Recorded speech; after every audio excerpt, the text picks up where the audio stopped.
तो hello guys, इस video से हम लोग स्टार्ट कर रहे हैं HTML5 ट्यूटोरियल सीरीज। हम लोग ये सीरीज में सीखेंगे HTML5 क्या है, HTML5 के अंदर टैग्स क्या है, बहुत सारी चीज़ें मैं बेसिक से लेकर एडवांस तक को कवर करने की कोशिश करूँगा। जितनी आपको नीड होती है मैं उतना बताने की कोशिश करूँगा। ओके, सो HTML5 का इंट्रोडक्शन वीडियो है ये। मैं आपको इंट्रोडक्शन दूंगा क्या है HTML। अगर आप वेब डेवलपमेंट में नहीं आए हो तो HTML से स्टार्ट कैसे कर सकते हैं, बहुत सारी चीज़ें। ओके, सो यहाँ पे HTML का फुल फॉर्म क्या होता है? HTML का फुल फॉर्म होता है हाइपर टेक्स्ट मार्कअप लैंग्वेज। अभी HTML जो है वो बहुत टाइम से चल रही है और जो मतलब सारे ब्राउजर्स जो सपोर्ट करते थे, जब भी इनिशियली आया था तो वो HTML4 था।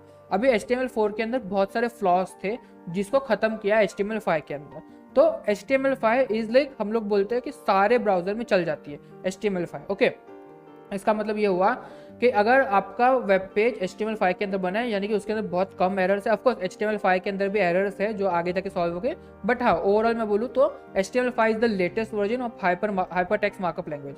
तो यहाँ पे अगर आपको वेबसाइट बनानी है तो आपको HTML लिखना आना चाहिए, HTML आना ही चाहिए। अगर मैं यहाँ पे फॉर एग्जांपल मैं यहाँ पे ओपन करता हूँ इंस्टाग्राम। ओके, इंस्टाग्राम ओपन किया और मैं यहाँ पे लिख देता हूँ Ctrl+U। ओके, सो Ctrl+U से क्या होता है, व्यू सोर्स कर सकते हैं हम लोग, कोड देख सकते हो उसका।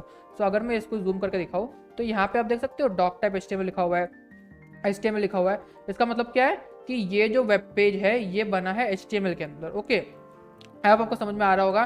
तो जितने भी हम लोग के ब्राउजर के ऊपर वेब पेज होते हैं, वेबसाइट्स होते हैं, वो सारे के सारे HTML से बने रहते हैं। ओके, कोई भी आप ले लो, सब के सब HTML होता ही होता है उसके अंदर। ओके, सो यहाँ पे आपको क्यों लर्न करना चाहिए HTML देखो, अगर आपको वेब डेवलपमेंट सीखना है, वेबसाइट बनाना सीखना है, तो बहुत सारी चीज़ें है, ये सारी चीज़ें सीखनी है आपको, तो आपको HTML आनी ही चाहिए। अगर आपको HTML नहीं आती तो आप वेब डेवलपमेंट सीख ही नहीं सकते। ओके, आप कोई भी वेबसाइट ले लो, google.com, facebook.com, instagram.com, कोई भी बड़ी बड़ी वेबसाइट ले लो, छोटी छोटी वेबसाइट ले लो, सबके अंदर HTML होता ही होता है। ओके, अभी हम लोग HTML सीख तो लेंगे, उसका स्कोप क्या है फ्यूचर में? अगर मैं सीख लूंगा तो आगे जाके क्या मेरे को अच्छा लगेगा? देखो, HTML इज लाइक आप बोल सकते हैं बेस है। जो हम लोग का जो ब्राउजर रहता है वो 3 लैंग्वेज समझता है, HTML, CSS और जावास्क्रिप्ट। उसको और कोई लैंग्वेज नहीं आती है। ओके, ये 3 लैंग्वेज के अलावा उसको कोई भी लैंग्वेज नहीं आती है। तो यहाँ पे ऑफकोर्स जितने भी ब्राउजर है सब यही चीज़ को सपोर्ट कर रहे हैं। तो आपको HTML अगर आती है तो आप ब्राउजर को सपोर्ट दे रहे हैं। तो ब्राउजर एक्चुअली होता क्या है ना, मैं आपको थोड़ा सा टर्म समझा देता हूँ। यहाँ पे एक टर्म होता है वो है वेब पेज और एक होता है वेबसाइट। वेब पेज क्या होता है? वेब पेज मतलब कि हमारे पास लाखों करोड़ों पेज है, उसमें से एक वेब पेज है। ओके, और वेबसाइट क्या होता है? वेबसाइट मतलब जितने भी पेजेस है वेबसाइट के अंदर वो सारे के सारे को हम लोग बोलते हैं वेबसाइट। ओके, अभी जो वेबसाइट रहती है वो इनिशियली index.html पे खुलती है। अगर मैं आपको यहाँ पे कोई भी दिखाऊँ, फॉर एग्जांपल ये वाली। ओके, अगर मैं यहाँ पे ये दिखाऊँ बराबर, तो यहाँ पे हम लोग का जो है ये है index.html आप बोल सकते हैं। ओके, अभी इसके अंदर बहुत सारी चीज़ें ये इन लोग ने रिएक्ट से किया हुआ है ऑफकोर्स, लेकिन मैं आपको जस्ट आइडिया दे रहा हूँ। तो ये जो चीज़ें है ये हम लोग का इंडेक्स पेज है। लेकिन अगर मैं कोई दूसरी वेबसाइट खोला, मेरे को कोई वेबसाइट आ नहीं रही यार, तो मतलब मैं आपको दिखाता था, बट हाँ मैं जस्ट आपको आइडिया दे रहा हूँ। वेबसाइट मतलब कि एक बहुत सारे पेजेस मिलके एक वेबसाइट बनती है, लेकिन एक उसमें उसको एक पेज देखोगे तो उसको हम लोग बोलते हैं वेब पेज। ओके, अब आपको इतना समझ में आ रहा होगा। अभी और भी कुछ टर्म है जैसे कि URL, होस्टिंग, बहुत सारी चीज़ें। तो मैं सबसे पहले मैं आपको बता देता हूँ कि हम लोग का जो वेबसाइट है वो आपके ब्राउजर तक आता कैसे। ओके, सो यहाँ पे जैसे ही मैं कुछ सर्च करता हूँ, जैसे कि अगर मैं आपको यहाँ पे देखा, मैंने instagram.com डाला। ओके, या फॉर एग्जाम्पल मैं google.com डालता हूँ। Okay, google.com। ओके, google.com, तो मैंने ये डाल दिया google.com। तो जैसे ही मैंने ये सर्च किया तो इसमें तुरंत ही आ गया, ये वेबसाइट का पेज आ गया। तो यहाँ पे हुआ क्या, अभी जैसे ही मैंने google.com डाला तो क्या हुआ कि ये जो google.com है वो गया DNS के पास। अभी आप बोलोगे DNS क्या होता है?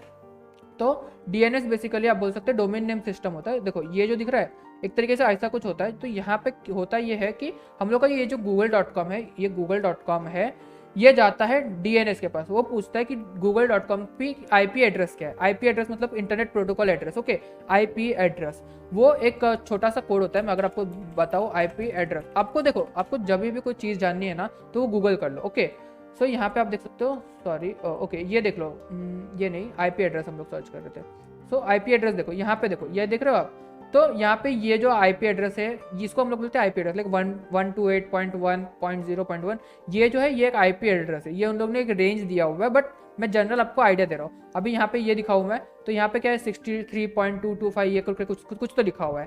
सो ये एक IP एड्रेस है। अभी ये IP एड्रेस जो है ना हमारे पास, उसका बेसिकली आप बोल सकते हैं एक रिकॉर्ड रहता है डीएनएस के पास। डीएनएस मतलब domain name system, full form याद रखना, कभी भी आपको पूछा जा सकता है। ओके, सो यहाँ पे कहने का मतलब ये है कि हम लोग का जो डीएनएस रहता है उसके पास एक डायरेक्टरी रहती है। जैसे कि आप समझ लो, ये एग्जांपल ले लो, तो इसके पास एक डायरेक्टरी होती है जो हमें बताता है कि ठीक है google.com की, ये जो google.com है इसकी आईपी एड्रेस ये है 128, कुछ भी हो सकता है, वो बहुत सारी हो सकती है, डायनेमिक आईपी है, स्टैटिक आईपी, बहुत सारी चीज़ें होती है, लेकिन ये आईपी का वीडियो नहीं है, मैं आपको जस्ट आइडिया दे रहा हूँ। तो जैसे मैंने google.com किया, वो गया डीएनएस के पास, वो बोला भाई google.com की आईपी एड्रेस क्या है, तो वो आईपी एड्रेस उसको मिल गई, डीएनएस तुरंत ही एक सेकंड, मिली सेकंड्स में दे देता है रिस्पॉन्ड। ओके, सो google.com की आईपी आ गई हम लोग के ब्राउजर के अंदर, तो वो जो आईपी है वो यहाँ पे आ जाती है और फिर उसके साथ लिंक हो जाती है। ओके, ये google.com के साथ लिंक हो जाती है, फिर वो आईपी एड्रेस पे जाता है। वो आईपी एड्रेस के पास जब, मतलब आईपी एड्रेस मतलब बोल सकते हैं एक सर्वर रहता है। ओके, सर्वर मतलब कि एक कंप्यूटर होता है,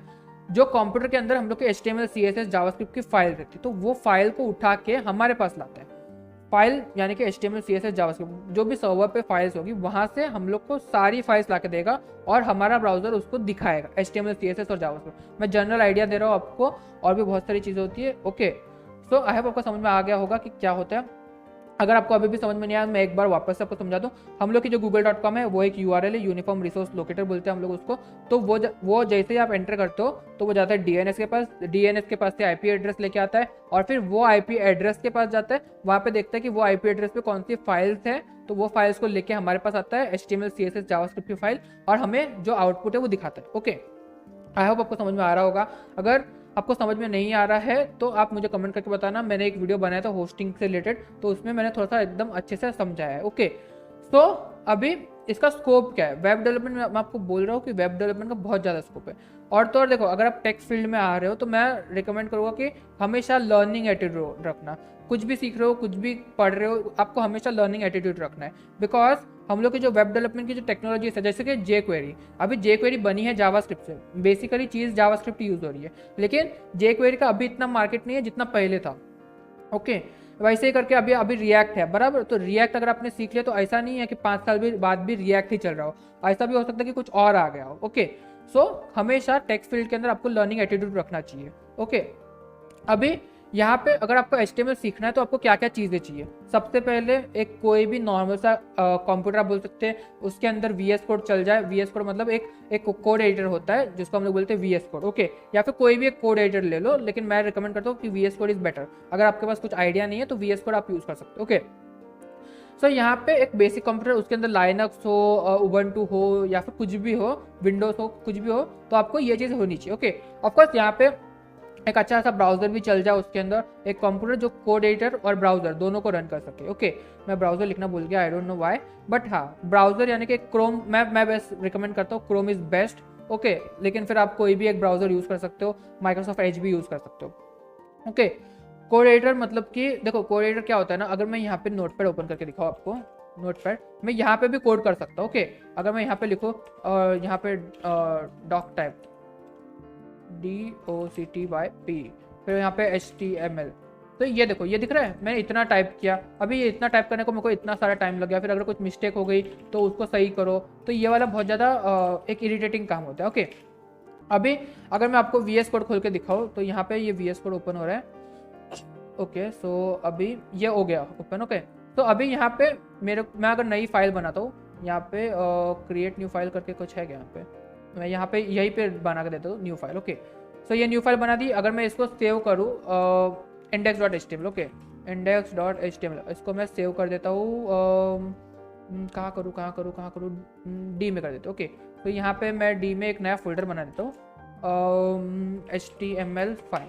ओके, मैंने ये नया फोल्डर बना दिया और इसके अंदर मैंने इसको डाल दिया। अभी यहाँ पे मैं लिख देता हूँ index.html। तो जैसे मैंने index.html किया, देखो यहाँ पे ये चेंज हो गया। अभी मेरे को अगर कुछ लाना है तो मैं यहाँ से ये यूज़ कर सकता हूँ। ओके, तो कितना सारा कोड एक ही झटके में आ गया। ओके, मैं ये आपको नेक्स्ट वीडियो में बताऊंगा कि क्या होता है, बट मैं जस्ट आपको आइडिया दे रहा हूँ। और तो और आप VS कोड में लाइन्स भी देख सकते हो, अगर मैं कुछ लिखा हूँ यहाँ पे तो मैं लाइन नंबर भी देख सकता हूँ, तो बहुत सारी चीज़ें होती है। ओके, तो ये फायदा होता है एक कोड एडिटर का। आप कोई भी ले सकते हो, VS कोड ले सकते हो, सबलाइम ले सकते हो, एटम ले सकते हो, कोई भी ले सकते हो, टोटली आपकी मर्जी है, बट हाँ, मैं आपको जैसा आइडिया दे रहा हूँ। अभी वेब डेवलपर होता क्या है, अभी मैं वेब डेवलपमेंट बोल रहा हूँ, वेब डेवलपर होता क्या है। वेब डेवलपर बेसिकली जो वेबसाइट बनाता है उसको हम लोग बोलते हैं वेब डेवलपर। जैसे कि अभी ये google.com है, तो ये किसी ना किसी ने बनाई होगी, तो उसको हम लोग बोलेंगे, जिसने भी ये वेबसाइट बनाई है उसको हम लोग बोलेंगे वेब डेवलपर। अभी एक थोड़ा सा कंफ्यूजन होता है लोगों के बीच में कि वेब डिजाइनर और वेब डेवलपर में डिफरेंस क्या होता है। देखो लाइक यूजुअली लोग जो रहते हैं ना, वो डिजाइनर और डेवलपर को एक ही समझते हैं, लेकिन ऐसा नहीं है। डिजाइनर मतलब कि डिजाइन कर रहा है, और डेवलपर मतलब कि कोड कर रहा है। देखो अभी ये जो google.com है, राइट, ये google.com है, इसका ये पूरा का पूरा कहीं ना कहीं उन्होंने बनाया रहेगा। ऑफकोर्स अगर नहीं बनाया रहेगा तो भी सही है, बट मैं जस्ट आइडिया दे रहा हूँ। तो ये जो है एक आपने बोला रहेगा एक फोटो बनाया होगा, तो ये फोटो को देख के एक बंदा कोड करके सेम टू सेम बना रहा है, तो उसको हम लोग बोलेंगे डेवलपर। जो कोड कर रहा है, जो बेसिकली कोडिंग में काम कर रहा है, उसको हम लोग बोलेंगे डेवलपर। और जो डिजाइनिंग में काम कर रहा है, लाइक इमेज कैसी दिखेगी, लेफ्ट अलाइन होगा, राइट अलाइन होगा, ये जो चीज़ें रहती है वो मतलब बोल सकते हैं डिजाइनर होता है। ओके, अगर मैं यहाँ पे आपको सर्च करके दिखाऊँ web designer versus developer, okay, अगर मैं यहाँ पे आपको सर्च करके दिखाऊँ तो यहाँ पे देखो, अब web designer is a graphic artist, मतलब कि ग्राफिक आर्टिस्ट होता है, वो ग्राफिक डिजाइनर होता है एक तरीके से, जो रिस्पॉन्सिबल रहता है डिजाइनिंग अ लेआउट, यूजेबिलिटी, विजुअल अपीयरेंस। मतलब कि अभी हम लोग का जो इमेज है वो कहाँ दिखेगा, वो सारी चीज़ें जो डिजाइनर है वो देखता है। और डेवलपर मतलब कि वो सिर्फ और सिर्फ कोडिंग से रिलेटेड रहता है, उसका सिर्फ कोड करने का काम होता है। ओके, आई होप आपको समझ में आ गया होगा।